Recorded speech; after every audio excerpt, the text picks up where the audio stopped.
하나님 말씀은 하박국서 1장 5절부터 11절 말씀까지입니다.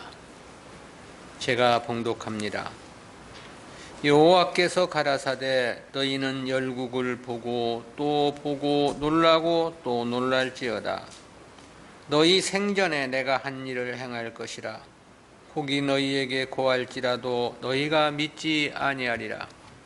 너의 방백은 메뚜기 6절이죠. 보라 내가 사납고 성급한 백성 곧 땅의 넓은 곳으로 다니며 자기의 소유 아닌 것 거할 곳들을 점령하는 갈대아 사람을 일으켰나니 그들은 두렵고 무서우며 심판과 위령이 자기로 말미암으며 그 말은 표범보다 빠르고 저녁 이리보다 사나우며 그 기병은 원방에서부터 빨리 달려오는 기병이라 마치 식물을 움키려 하는 독수리의 나름과 같으니라. 그들은 다 강포를 행하러 오는데 앞을 향하여 나아가며 사람을 사로잡아 모으기를 모래같이 많이 할 것이요 열왕을 멸시하며 방백을 취소하며 모든 견고한 성을 비웃고 형벽을 쌓아 그것을 취할 것이라. 그들은 그 힘으로 자기 신을 삼는지라. 이에 바람같이 급히 몰아 지나치게 행하여 득죄하리라. 아멘.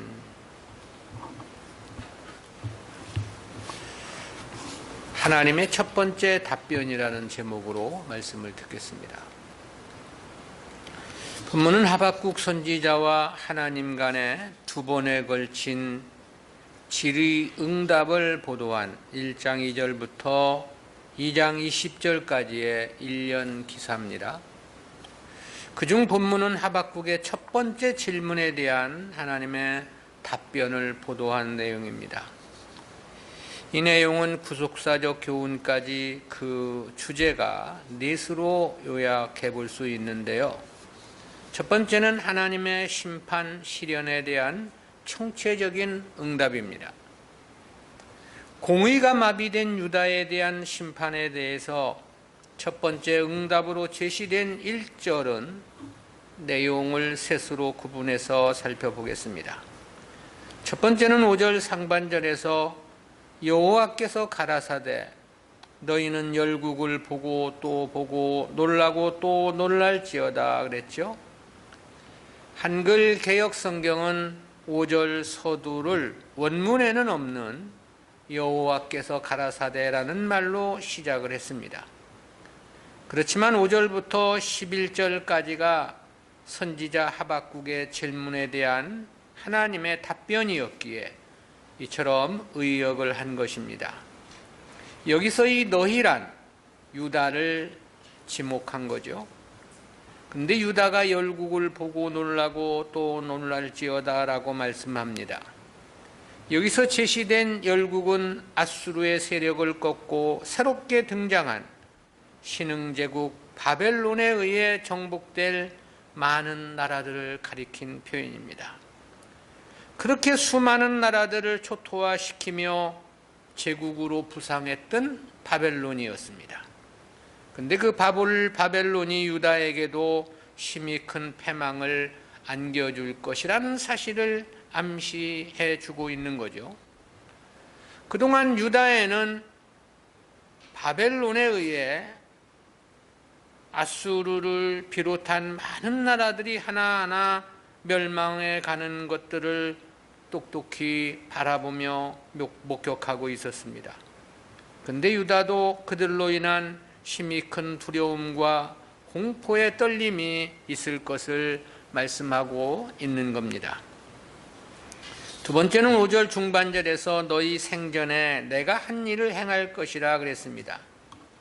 이는 유다 백성들이 왜 놀랄 것인지에 대한 1차적인 설명인데요.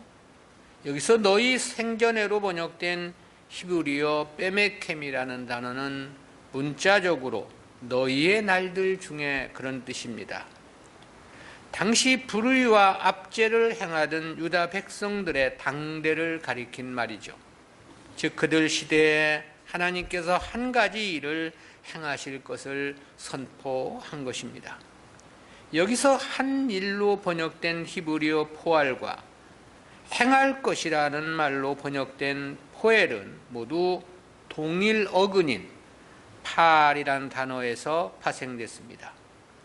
이러한 동종 목적어를 사용한 동사적인 표현은 더욱더 하나님의 행하심을 강조하는 역할을 합니다. 따라서 이는 현재 살아있는 사람들의 당대에 하나님께서 심히 큰 한 가지 일을 행하실 것이라는 의미가 됩니다. 즉 심히 두렵고 큰 하나님의 심판이 곧 시작될 것이라는 의미인 거죠. 세 번째는 5절 하반절에서 혹이 너희에게 고할지라도 너희가 믿지 아니하리라 그랬습니다. 이는 하나님께서 행하시는 그 한 가지 일에 대한 선지자의 가르침도 저들이 받아들이지 않을 것이라는 뜻이죠.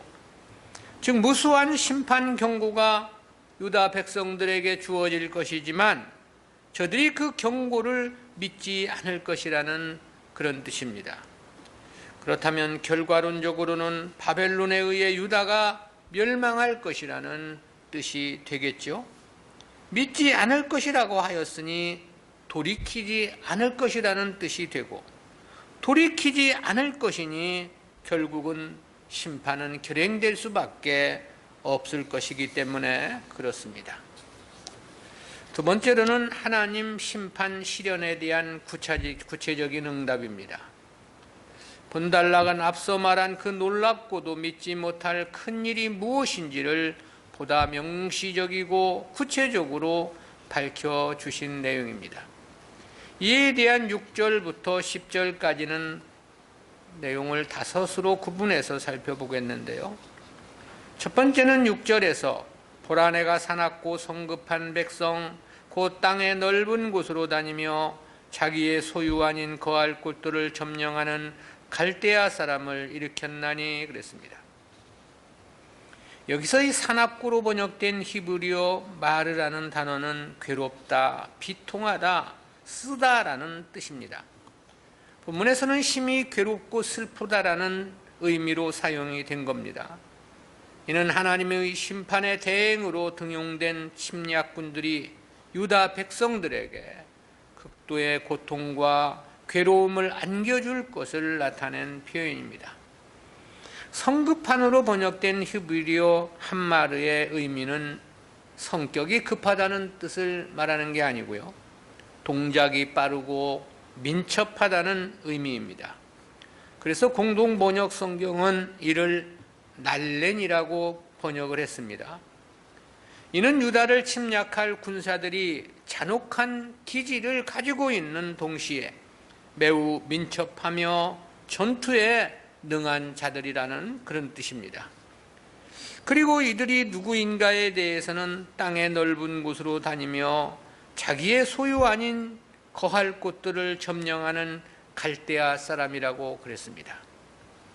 이 중에 땅의 넓은 곳으로 다니며라는 것은 저들의 정복 사업을 일컬은 표현명이고요, 이는 신바벨론 제국을 가리킨 말입니다.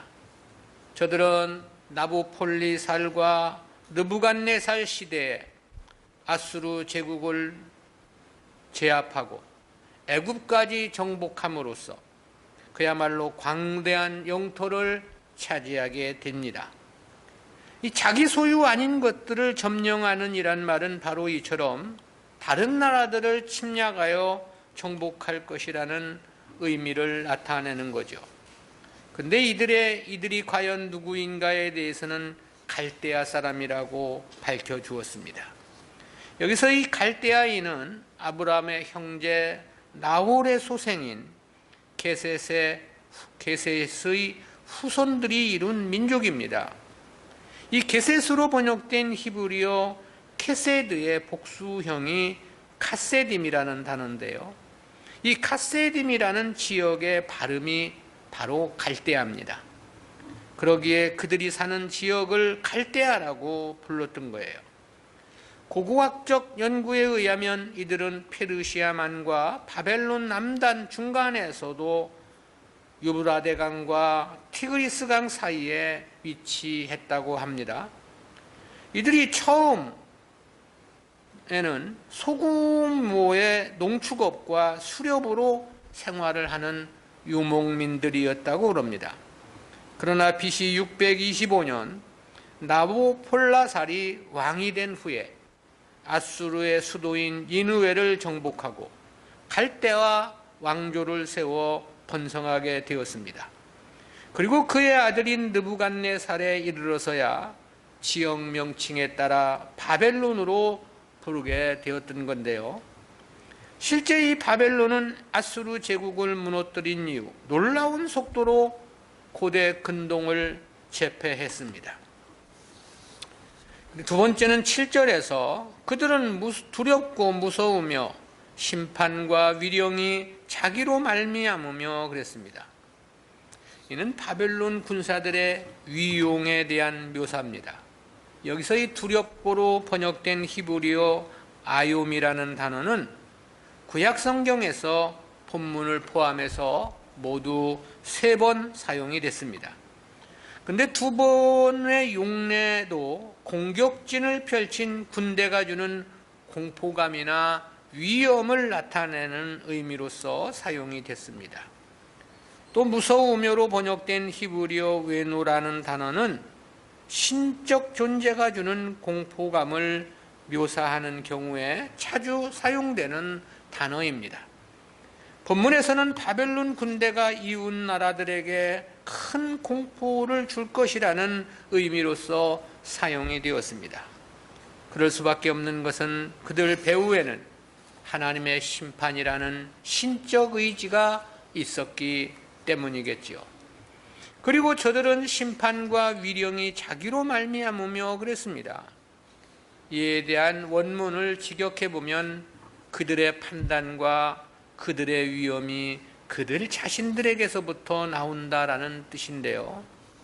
즉 바벨론의 교만함을 나타낸 수사입니다. 즉 바벨론은 자기들 외에는 절대 다른 권위를 인정하지 않을 것이라는 뜻이 됩니다. 오직 승리자요 정복자로서 모든 재판과 권위, 통치의 주체가 자기들이 될 것이라는 그런 뜻입니다. 이를 역으로 말하면 결코 누구도 바벨론을 대적하거나 그들 앞에 권위를 내세울 수 없을 것이라는 뜻이 되기도 합니다. 저들이 미치는 곳마다 그 모든 세상 만국이 불복하게 될 것이라는 의미를 함축한 표현인 거죠.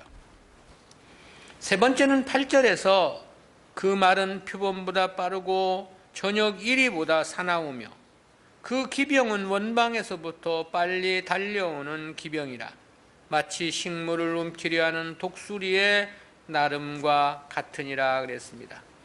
이 역시 바벨론 군대의 위용에 대한 또 하나의 묘사이죠. 근데 본문은 이를 생생히 표현코자 맹수로 비유를 했습니다. 그러면서도 특별히 표범과 이리를 등용시켰는데요. 표범과 이리는 민첩할 뿐만 아니라 매우 사납고 잔인하기로도 유명한 동물이죠. 표범은 바벨론 군사들이 탄 말을 비교 대상으로 사용이 되었습니다. 바벨론의 군마들이 표범보다 빠르다는 것은 저들의 군마가 전쟁을 위해 잘 조련된 말이라는 사실을 나타내 줍니다. 이리는 한 번 붙잡은 것은 결코 놓아주지 않으며 그 먹이를 아침까지 남겨두는 일이 없는 잔인하고도 탐욕스러운 밤의 동물로 알려져 있습니다. 그러기에 저녁일이라고 표현을 한 거죠. 본문에서는 바벨론이 한 번 정복하기로 작정한 성읍이나 나라는 절대 포기하지 않고 끝까지 멸망시킨다는 끈질기고 잔인한 성향을 강조한 비유입니다. 실제 느부갓네살 당시 바벨론이 그랬습니다. 당시 두로는 천혜의 요새를 가지고 있었습니다. 때문에 바벨론에 쉽게 무너지지 않았죠. 끝까지 끈질기게 항거를 했습니다. 근데 바벨론은 무려 13년 동안이나 공격을 멈추지 않고 계속한 끝에 결국에는 굴복을 시키는 위험을 나타냈습니다. 그것은 예루살렘도 마찬가지죠. 3번의 침략이 있지 않았습니까?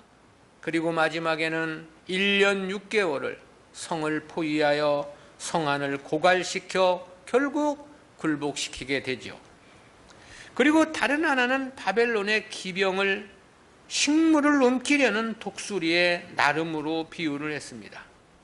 예레미야 선지자도 바벨론 군대의 민첩함과 신속함을 독수리에 비유한 바 있습니다. 모세는 이스라엘이 하나님 말씀을 순종하지 않을 때 먼 나라에서 한 민족을 일으켜 독수리의 나름같이 이스라엘을 멸망시킬 것이라고 경고한 바 있습니다. 따라서 본문은 공의가 무시되고 포악이 난무한 유다의 모세의 예언이 성취될 것이란 의미이기도 합니다. 4번째는 9절에서 그들은 다 강포를 행하러 오는데 앞을 향하여 나아가며 사람을 사로잡아 모으기를 모래같이 많이 할 것이요 그랬습니다. 이는 바벨론의 침략의 목적을 밝혀준 내용입니다. 그 목적을 강포를 행하러 온다 그랬는데요. 이 강포로 번역된 히브리어 하마스는 3절에서도 사용되었던 단어입니다. 3절은 위정자들이 연약한 백성들에게 행한 강포를 말함이었습니다. 그런데 본문은 바벨론 군사들이 유다를 침공하여 행할 강포를 말하고 있는 거죠. 이는 폭력과 잔인함을 나타낸 것으로서 그만큼 바벨론이 유다에 대하여 무자비하게 대할 것을 가리킨 말씀입니다. 실제 바벨론은 유다를 침략하여 시드기야 왕이 보는 앞에서 그의 자식들을 모두 죽이는 잔인함을 보였습니다. 그리고 시드기야 왕의 2눈을 뽑고 사슬로 묶고 바벨론으로 포로로 끌고 갔죠. 그야말로 잔인함의 극치라고 말할 수 있겠습니다. 하반절에서는 사람을 사로잡아 모으기를 모래같이 많이 할 것이라고 했는데요. 성경에서 이 바다의 모래나 하늘의 별은 헤아릴 수 없는 많은 수를 가리킬 때 상징되는 비유입니다. 본문은 바벨론 군대에 의해 포로로 잡혀갈 유다 백성들이 그만큼 많을 것이라는 뜻에서 사용이 된 거죠. 그런데 앞을 향하여 나아가며에 해당하는 원어의 의미는 강포를 행할 자들이 동풍처럼 날아올 것이다 라는 뜻입니다. 영역성경 KJV가 이렇게 번역을 했는데요. 즉 바벨론 군대를 사막에서 모래를 한 곳에서 다른 곳으로 휩쓸어가는 강력한 동풍으로 비유를 한 것입니다. 즉 강력한 바람에 휩쓸려 날아가는 모래알처럼 유다의 운명이 그렇게 포로되어 갈 것임을 가리킨 비유인 것입니다.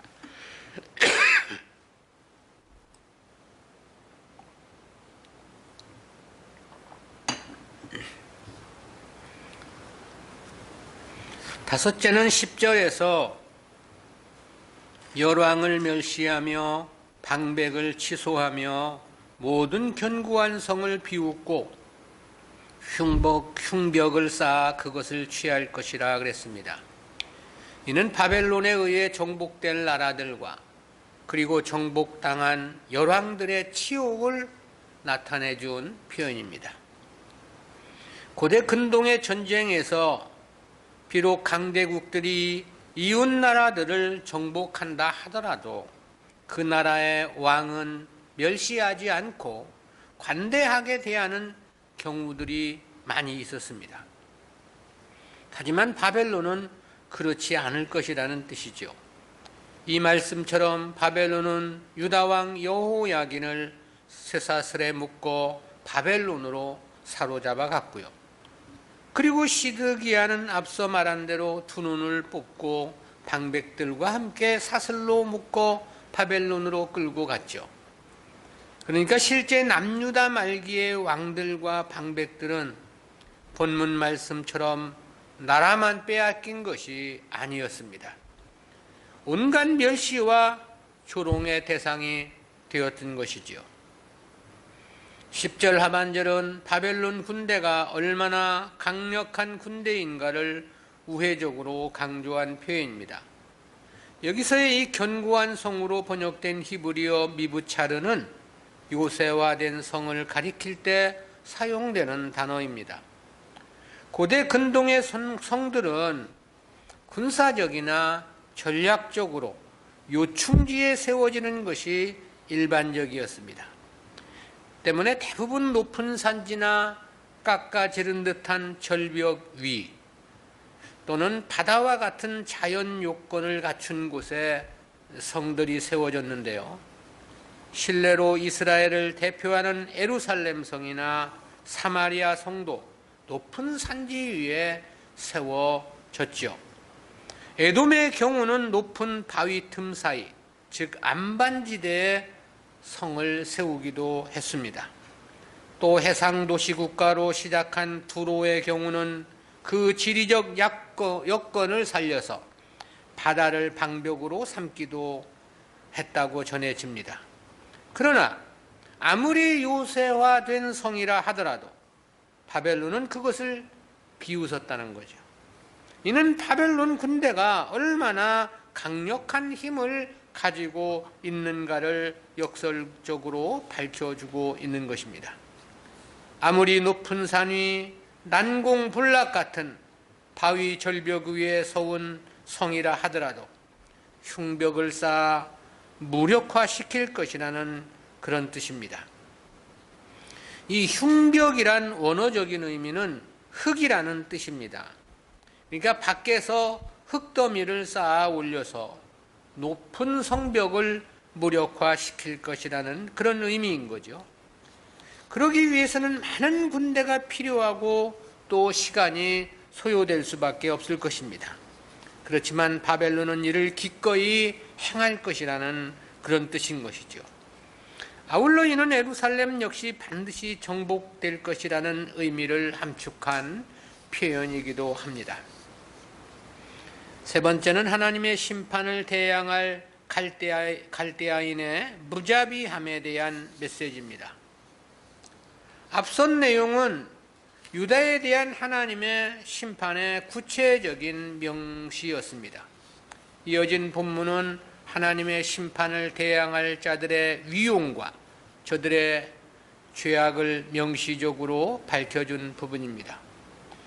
이 부분 11절은 내용을 둘로 구분해서 살펴보겠는데요. 첫 번째는 11절 상반절에서 그들은 그 힘으로 자기 신을 삼는 자라 그랬습니다. 이는 바벨론이 자신들의 군사력을 믿고 교만해져서 스스로 자신들을 신격화했다는 지적이죠.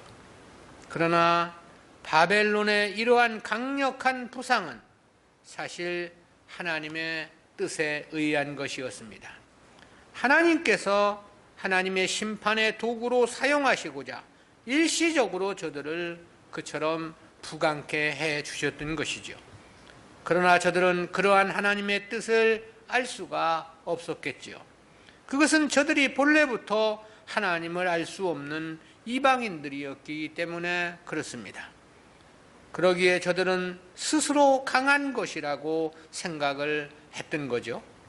따라서 바벨론의 느부갓네살 왕은 자신의 모습을 형상화한 거대한 금신상을 두라 평지에 만들어 놓고 모든 사람들로 하여금 그 신상에 절을 할 것을 강요하기도 했죠. 그때 이를 거부했다가 풀무불에 던져진 인물이 바로 사드락과 메삭과 아벳느고였습니다.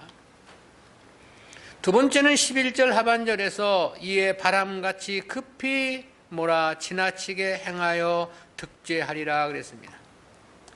이는 바벨론의 보다 강력함을 나타냄과 함께 저들의 무자비한 강포를 일컬은 표현입니다. 바람같이 급히 몰아치게 한다는 것은 그들 군대의 강력함과 무자비함을 나타낸 표현인 거죠. 그리고 득죄할 것이라는 표현은 그 강력함이 교만이 되어 하나님 앞에 심히 큰 죄악을 저지를 것이라는 의미입니다. 그리고 이러한 표현에는 바벨론이 아무리 강력하다 하더라도 그 역사가 오래가지 못할 것이라는 뜻이 함축되어 있습니다. 그래서 이처럼 정말 세계를 순식간에 정복했던 바벨론은 역사는 겨우 80년의 끝을 맞게 되는 거 아닙니까? 여기서 득죄를 했다는 것은 저들 역시도 심판의 대상이라는 의미를 나타내는 표현이고, 그 심판은 느부갓네살 아들 때에 종결되게 되죠. 우리는 이러한 말씀에서 두 가지 구속사적인 교훈을 생각해 봅니다. 첫 번째로 인류 역사는 하나님께서 자기 백성들을 구원하시는 구속사가 그 목적이라는 진리입니다. 그것은 선민 유다를 징계하시기 위해 바벨론을 일으키신 하나님의 역사를 통해서 깨닫게 되는 교훈입니다.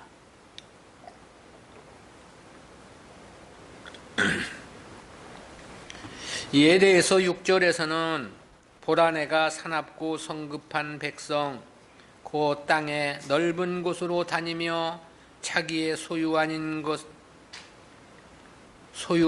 거할 곳들을 점령하는 갈대아 사람을 일으켰나니 그랬습니다.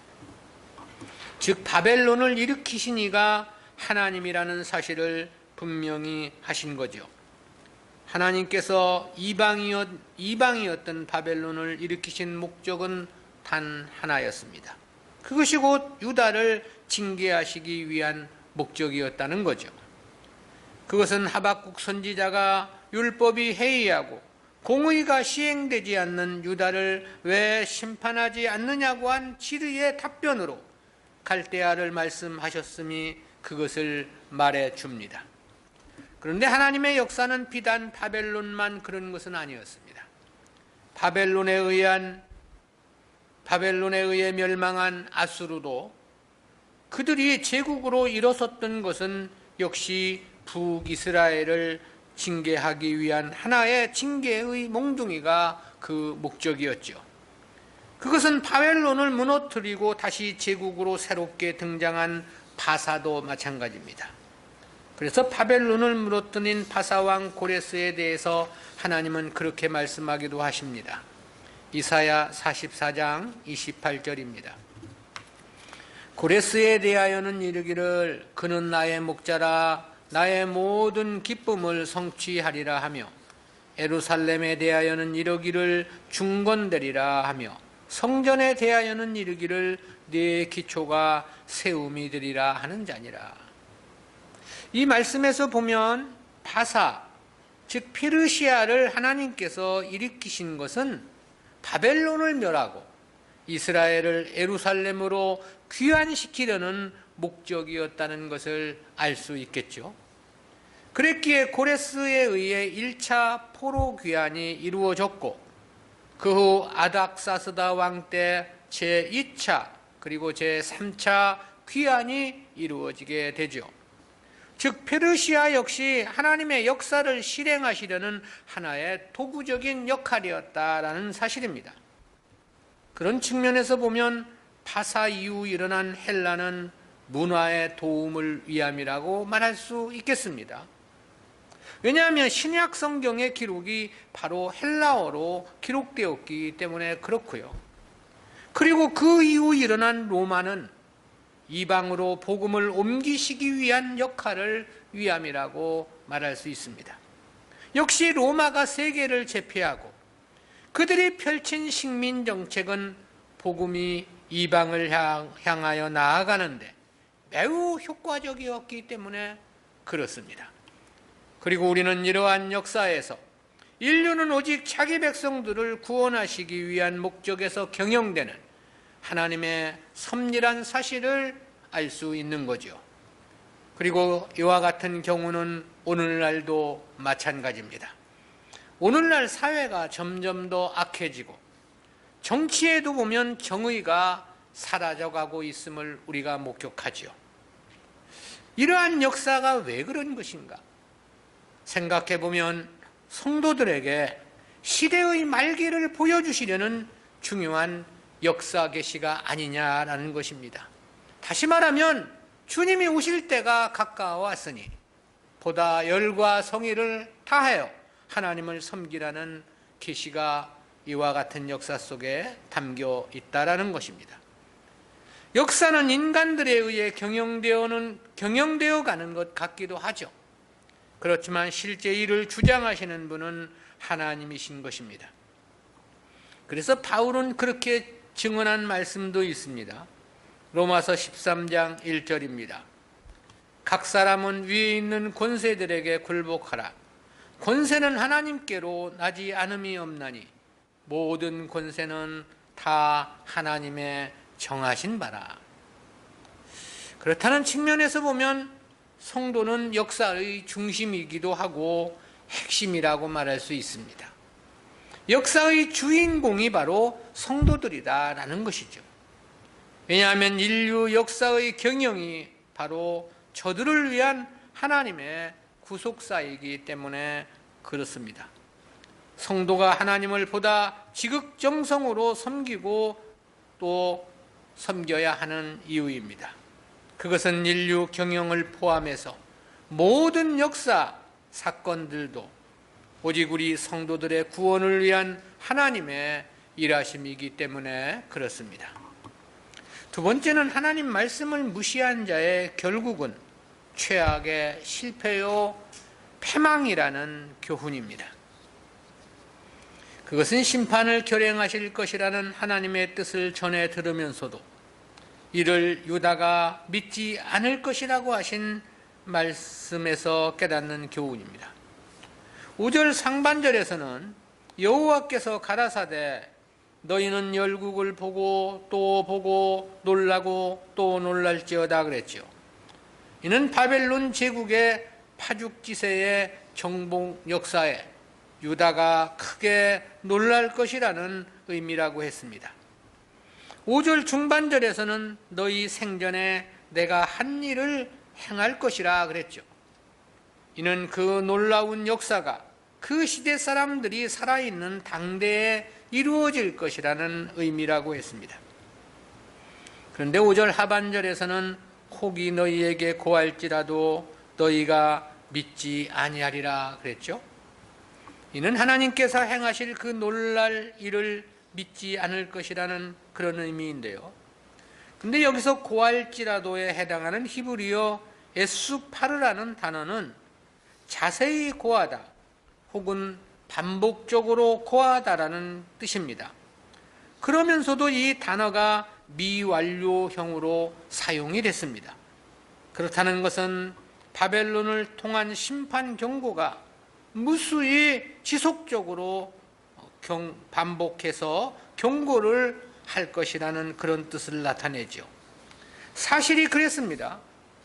본서를 기록한 하박국도 이와 같은 말씀을 유다 백성들에게 지속적으로 증거하며 패역한 삶에서 돌이킬 것을 경고했겠죠. 예레미야는 요시야 왕 시대의 선지자로 부름을 받았습니다. 그렇다면 저는 대략 50년 가까운 세월 선지자 사역을 감당한 것이라고 말할 수 있겠습니다. 근데 저는 그 중에서도 많은 세월을 바벨론 포로에 대한 메시지를 전했음을 우리가 볼 수 있지요. 그야말로 유다 백성들로서는 귀에 딱지가 생길 정도로 수많은 경고를 했던 겁니다. 그런데 보면 유다 백성들은 전혀 에레미야의 경고를 믿지 않고 받아들이지 않았습니다. 여호야김 왕도 믿지 않았고 여호야긴 왕도 믿지 않았습니다. 시드기야 왕도 받아들이지 않았죠. 저들이 그토록 선지자들의 말을 믿지 않은 것은 무엇보다 자신들은 하나님 백성이라는 엉뚱한 자긍심 때문이었습니다. 그러기에 유다는 바벨론에 의해 2차례나 침략을 당하고 포로로 잡혀갔음에도 불구하고 완전히 멸망할 것이라고는 도무지 생각하지 않았습니다. 당시 예레미야는 바벨론에 정복당할 것임을 예언코자 자신의 목에 짐승의 몽에를 메고 다니기도 했죠. 그런데 하나냐 선지자는 예레미야로부터 그 몽에를 빼앗아 꺾어버렸습니다. 그렇게 하나님께서 바벨론의 몽에를 꺾어주실 것이라는 그런 이야기였던 거예요. 그러자 하나님은 예레미야에게 이제는 다시 쇠 몽에를 메고 다닐 것을 말씀하시죠. 그럼에도 하나냐 선지자는 포로로 잡혀간 자들까지도 2해가 차기 전에 하나님께서 다시 돌아오게 해 주실 것이라고 예언하기도 하죠. 그렇다는 측면에서 보면 저들은 자신들의 패역함을 전혀 깨닫지를 못하고 있었던 것입니다. 그리고 황당하게도 하나님 백성이기 때문에 하나님께서 지켜주실 것이라고 굳게 믿고 있었던 것이죠. 그러니 백성들도 예레미야의 말에는 귀담아 듣지 않았습니다. 하박국 선지자의 예언도 듣지 않았겠죠. 하나님께서 구원해 주실 것이라는 달콤한 거짓 선지자들의 말에만 귀를 기울였던 것입니다. 그 결과 유다는 본문의 하박국 선지자의 예언대로 결국 참담한 멸망에 처해지고 말았던 거죠. 말씀을 무시하고 믿지 않은 것이 그 근본적인 원인이었던 것입니다. 그런데 이와 같은 경우는 그 시대만 그런 것은 아니고요. 어느 시대나 마찬가지지요. 오늘 우리 시대도 똑같습니다. 말씀을 무시하고 살아가는 삶처럼 참담하고 처참한 망함은 없는 것입니다. 왜냐하면 하나님 말씀은 반드시 그 말씀대로 결말을 맺기 때문에 그렇습니다. 사람이 살아가면서 실패하는 경우는 여러 형태가 있겠죠. 학생 시절 놀기만 좋아해서 그래서 학업을 실패하는 경우가 있을 거고요. 그때는 그 아픔이 무엇인지도 모르고 살아가죠. 농부가 자연재해로 농사를 실패하는 경우도 있을 거고요. 장사하는 사람이나 사업을 실패하는 사람들도 다양한 이유와 원인에 의해 실패를 경험할 수 있습니다. 정치인들이 백성의 마음을 얻지 못해 실패하는 경우도 있겠죠. 그러나 성도가 하나님의 말씀을 무시하여 실패함보다 더 큰 망함은 없다라는 것입니다. 왜냐하면 다른 실패는 일시적인 것이고 이 세상에서만의 한시적인 것이기 때문에 그렇습니다. 그러나 성도가 하나님 말씀을 무시하여 실패하는 경우는 영원토록 자기에게 영향을 끼치는 실패가 될 수밖에 없기 때문입니다. 세세무공토록 그 실패를 안고 살아가야만 할 것이기 때문에 그런 거죠. 따라서 이는 실패의 최악의 실패일 수밖에 없는 것입니다. 주님은 그렇게 말씀하신 바 있죠. 마태복음 6장 19절 20절입니다. 너희를 위하여 보물을 땅에 쌓아두지 말라. 거기는 좀과 동록이 해하며 도적이 구멍을 뚫고 도적질하느니라. 오직 너희를 위하여 보물을 하늘에 쌓아두라. 거기는 좀이나 동록이 해하지 못하며 도적이 구멍을 뚫지도 못하고 도적질도 못하느니라. 성도가 이 말씀을 무시하고 만일 땅에다만 자기 소유를 쌓으려고 한다면 어찌 하겠는가? 그야말로 쫄딱 망하는 삶일 수밖에 없을 것입니다. 하늘의 기업은 반드시 자기가 쌓은 것만큼만 자기 것이 되는 까닭입니다. 또 그런 말씀도 있죠. 갈라디아서 6장 8절입니다. 자기의 육체를 위하여 심는 자는 육체로부터 썩어진 것을 거두고 성령을 위하여 심는 자는 성령으로부터 영생을 거두리라. 성도가 이 말씀을 무시하고 자기 육신을 위한 산만을 계속해서 살아간다면 어찌할 것인가? 그야말로 완전히 망한 삶이 될 수밖에 없는 것은 너무나도 자명한 일입니다.